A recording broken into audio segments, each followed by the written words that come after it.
Going to show you the Google Cloud Shell. Okay, and it's pretty easy to can use. You see this icon up here? It says Activate Cloud Shell, so you can click on that. And what happens is that actually spins up a terminal here. And the first time you click on it, it's gonna take a little time to actually spin up, but after that, it spins up pretty quickly. And the cool thing is now you can actually use a bunch of built-in commands already, like you use gcloud or how about gsutil? Let's start with that. gsutil.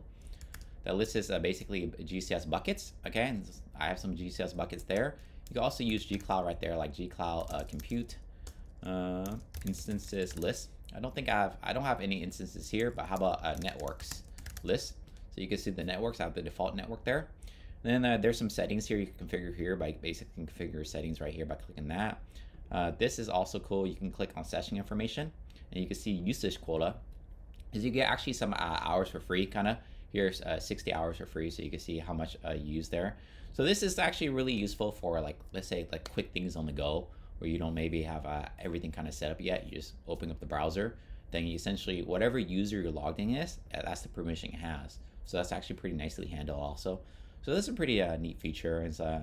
It's something, again, useful on the go. I also use a full terminal and kind of full development machine and everything kind of all fully set up. But this is, again, useful if you just need to do something really, really quick.